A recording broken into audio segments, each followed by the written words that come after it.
BIM, BEP, LOD, LOG, parece que en el mundo de la construcción hablamos con puro código, ¿no? Si alguna vez te has sentido perdido en alguna reunión o plática informativa, este video es para ti. ¿Qué tal? Soy Pablo Ríos, Pablo Rives para el canal, y hoy te voy a compartir los 50 acrónimos más utilizados en el mundo de la construcción para que así desde los fundamentos hasta la ISO 19650 para que abarquemos todo y no te confundas más. Quédate hasta el final del video porque no solo te hará ver más profesional, sino que te ayudará a gestionar mejor los proyectos a un nivel mucho más alto.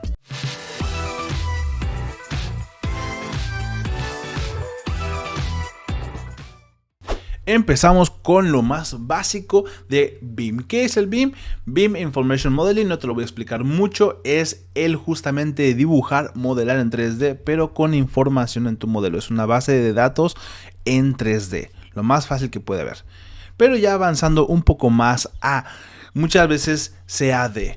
Muchas personas confunden en que BIM es dibujar en 3D y CAD es dibujar en 2D. Esto es completamente falso porque el CAD realmente significa dibujar con ayuda de la computadora. Así que no importa si usas Revit, Archicad o el plan el que tú quieras, de por sí estás trabajando con CAD. Así que son términos muy diferentes, nada que ver con el 2D o el 3D. Ya habrás visto esta palabra que es el ASC y solamente son las siglas de lo que es arquitectura, ingeniería y construcción en inglés. Ahora, muchas personas también consideran una última que es el tema de operaciones. Por eso algunos pueden llamarle el AEC o el AECO. Es prácticamente lo mismo porque incluye todo esto. Es la parte fundamental, la parte más fácil de entender en el BIM. Pero, ¿qué tenemos más adelante? Tenemos las dimensiones 2D, 3D. Tampoco voy a ahondar mucho en esto porque, a ver, ya hemos visto trabajado con planos 2D, PDF, DWG y también con modelos 3D, renders, todo esto que proviene. No vamos a abarcar más, pero lo que sí te voy a ir contando es el nivel 4D. Aquí se va a enfocar mucho más a poder cuantificar o más bien tener los tiempos de trabajo. Si tienes un modelo y quieres llevarlo a obra, ¿cuánto tiempo te va a tardar? Entregas, procesos, todo eso se enfoca. Muy a diferencia del 5D que se va a enfocar en el tema de costos. Cuando vamos a construir, queremos tener la precisión de los materiales lo más exacto posible. Esto se va a hacer mucho más posible con un buen modelo en 3D, gestionado, limpiado, que no haya ni problemas tanto en el modelo, colisiones, no haya elementos duplicados. Para esto es una muy buena gestión de los elementos porque pues todo es dinero. Ya cuando avanzamos a la construcción, al tema de sustentabilidad, nos enfocamos en el Facility Management, sustentabilidad, cómo podemos eficientar nuestro diseño. Y a esto me refiero, cómo podemos hacer que a largo plazo nos esté costando menos, pueda ser sostenible y mientras más podemos ahorrarle al cliente en una hora y en un futuro es mucho mejor. En el 7D se va a enfocar más en el ciclo de vida. Porque bien, ahora es revisar que los sistemas estén funcionando correctamente, que puedan ser sostenibles, que cada cuándo voy a tener que cambiar los sistemas, darle mantenimiento, tener una muy buena prevención. Es mejor prevenir que ya tener algún cambio correctivo en el tema del BIM. Y teniendo un modelo que está sincronizado, que funciona bien, puedes andar siguiendo o bueno, darle seguimiento a los sistemas y andar previendo esto. Ahora, hay muchas personas que dicen que llega hasta el 8D, 9D, 10D. En lo personal he visto incluso hasta el 10D, pero en la práctica no he conocido como tal una empresa. Lo que sí te voy a decir que hay personas que consideran que el 8D se enfoca más en seguridad. Lo que te decía, que cuando haya algún contratiempo, incidente, que los sistemas estén funcionando correctamente y se tomen las medidas correspondientes. Hay personas que lo consideran como una fase más del 9D, pero ya el 9D puede que se enfoque más a largo plazo, como darle mantenimiento bien a unos 30 años, 40 años. En sí, el último paso, vamos a poner lo que sería un 10D, es cómo hacer una demolición correctamente. Y estamos hablando de una demolición no solamente físico, donde llegan algunas demolidoras, excavadoras, derrumban el edificio, sino también destruir y eliminar la información correctamente. Porque recuerda, es una base de datos. Y al día de hoy nos hemos dado cuenta que la información vale muchísimo. Entonces, cuando queremos eliminar información, también queremos eliminar bases de datos, información tal vez confidencial y muy sensible de manera correcta. Así que para eso nos enfocamos al final. Ya cuando llegamos a la planificación, a la ejecución, ok, ya estamos trabajando. ¿Cómo podemos planificar bien un proyecto? Y esto se hace desde un inicio. ¿Cómo? Con el BEP. El BEP es un plan de ejecución BIM. Como su nombre lo dice, puede ser un documento de 2, 3, 4, 5 páginas. Cada empresa va a definir su formato porque va a definir qué es lo más importante. Y estamos aquí hablando desde cuántos archivos, dónde se va a almacenar, quiénes van a ser los responsables y que tengan acceso, cómo se va a entregar la información o hacer cambio de ella, cada cuándo, cuáles son los requerimientos, cuestiones importantes del cliente y también cuáles son el equipo. Todo esto se va a definir desde un principio. Y tú que estás en la construcción, planeación, tú sabes qué tan importante es planear antes de aventarte a hacer una obra y sin tener alguna guía. Te voy a dejar también el BXP porque es como se le conocía anteriormente al BEP.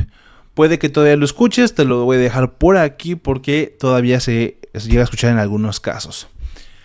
Pasamos al plan de implementación del proyecto. Este concepto junto con el que viene son dos que muchos pueden considerarlos como parte del BEP. Ahora hay otras empresas que pueden considerarlo como que son diferentes cosas o se van a enfocar en diferentes puntos. Aquí la gran diferencia con el BIP es que define qué herramientas tecnológicas se van a ocupar en cada fase del proyecto o en qué proceso en específico para que el proyecto salga adelante. Así como el siguiente punto, el Digital Plan of Work. El plan digital del trabajo, que es justamente otro documento que se enfoca a qué debe de entregar, cuándo y en qué momento se va a requerir cierta información. Esto, aunque puede parecer lo mismo, pero es más fácil que lo pongas dentro del mismo BEP. Que a grandes rasgos puede ser una sección, una ruta digital que dice quién va a entregar qué, cuándo lo va a entregar y en qué formato lo va a entregar.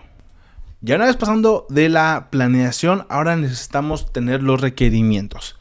Los requerimientos maneja BIM, una norma internacional estándar que se le conoce como la ISO 19650.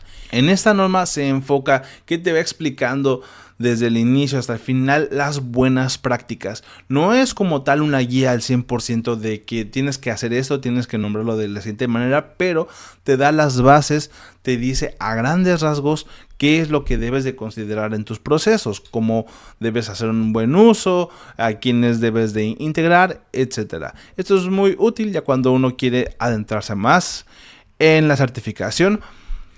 Y la pasamos a los requerimientos de la empresa dueña o bien del cliente. Y es que al tener los requerimientos de información organizacional, aquí se enfoca en qué necesitas. O sea, tú a tu cliente, cuáles son tus necesidades. ¿Para qué quieres el modelo, la información? ¿Qué uso le vas a dar? ¿Cómo piensas usarlo? Y esto no por chisme ni nada, sino para ayudarte, para entender mejor cuál quieres y de esa forma pues a enfocarme en la información que quieres. Tú no vas a requerir bonitos renders o un modelo súper detallado, no. Puede que a ti lo que te interese es la información, que puedas prever costos y que puedas prever cuándo dar mantenimiento.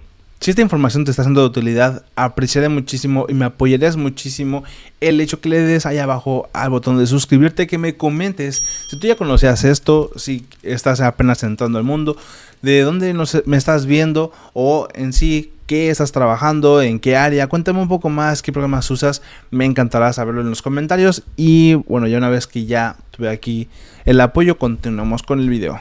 Aquí tenemos los requerimientos y son las preguntas o datos específicos que el cliente necesita resolver para tomar mejores decisiones en sus necesidades, en su proyecto. Tenemos los requerimientos de intercambio de información y esto lo vas a ver muy útil cuando ya estás trabajando con un equipo más grande, digamos con contratistas, con ingenieros, con arquitectos, y es de qué forma van a estar intercambiando la información. Si no, va a ser un completo caos. Uno te lo va a querer enviar en PDF, otro en DWG, otro por correo, otro por la nube, y va a ser un completo caos, que esa no es la intención de un correcto BIM, donde todos saben dónde encontrar la información, cómo se va a intercambiar eso.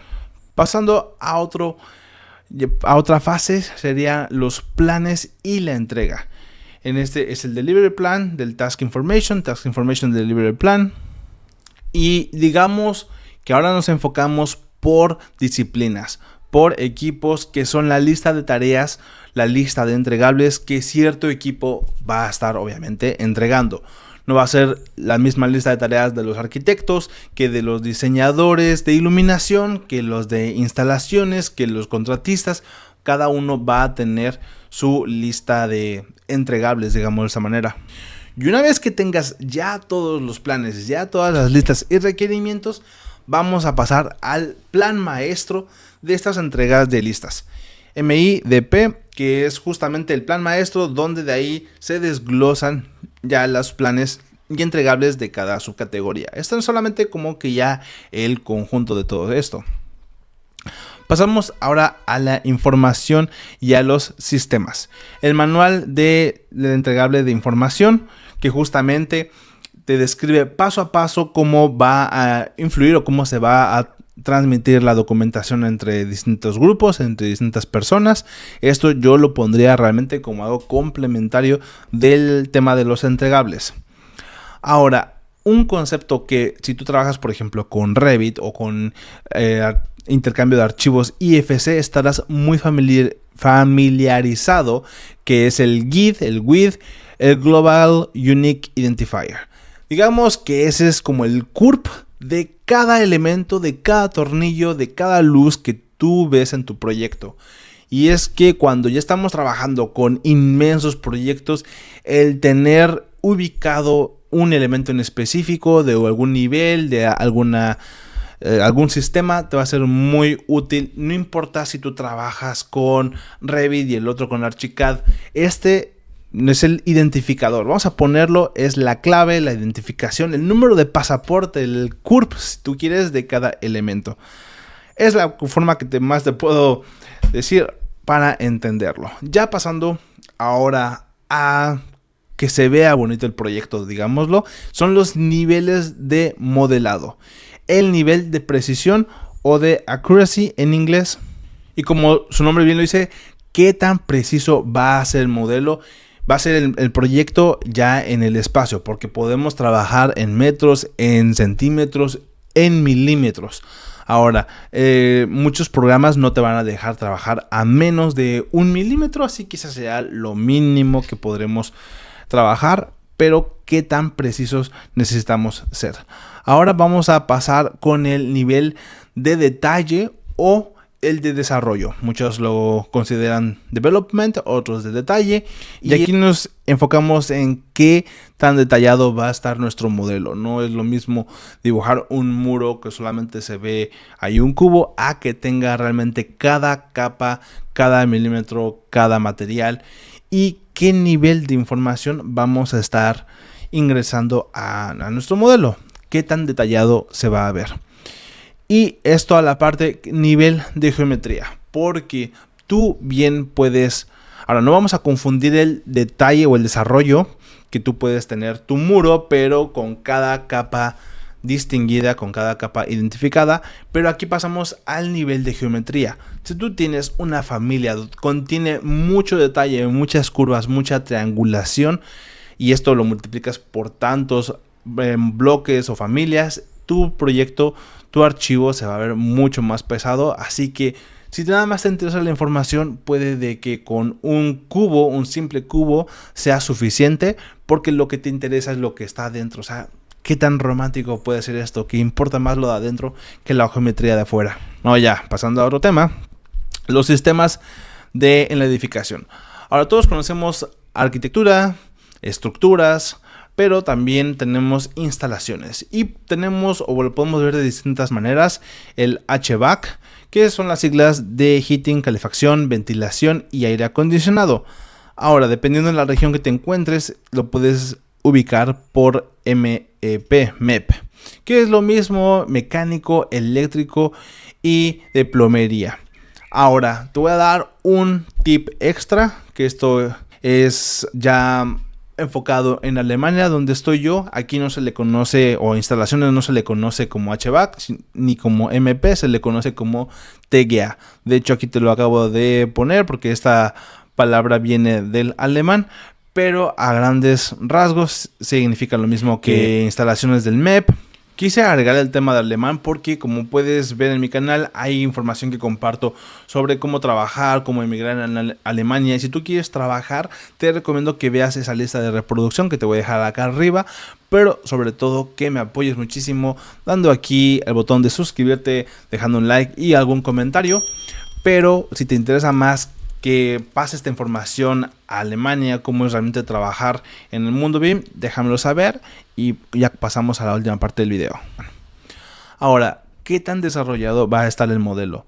Y para esto vamos a tener tecnologías que seguramente ya estarás muy familiarizado con la realidad aumentada. Y esto podemos verlo con ejemplos como Pokémon Go o como alguna aplicación en el teléfono donde ya ves un elemento digital en el mundo real, digámoslo de esta manera.